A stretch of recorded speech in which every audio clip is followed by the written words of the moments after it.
ప్రియ దేవుని బిడ్డలారా, మన వాక్య పాఠానికి ముందు మీకు చిన్న కథ చెప్పగోరుతాను. ఇది 2 తోడేళ్ల కథ. అందులో ఒకటి నల్లది, రెండోది తెల్లది. ఈ కథ విన్న ఒక వ్యక్తి, ఈ 2 తోడేళ్లు నాలోనే ఉండి నానా రభస చేస్తున్నాయండి అన్నాడు. అది ఎలాగా అని కథకుడు ప్రశ్నించాడు. అతడు అసలు సంగతి చెప్పాడు. ఏమీ లేదండి, ప్రతి మనిషిలో ఈ తోడేళ్లు ఉంటాయండి.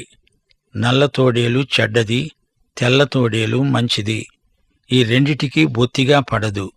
వీటి మధ్య వైరం ఉంది. మనిషి బతికి ఉన్నంతకాలం ఈ పోరాటం తప్పదు. ఈ అంతర్యుద్ధంలో నీవు నేను ఏం చెయ్యాలంటే, చెడ్డ తోడేలుకు మేత పెట్టకుండా మార్చాలి, మంచిదాన్ని బాగా మేపాలి. ఇది ఎడతెగక చేస్తూ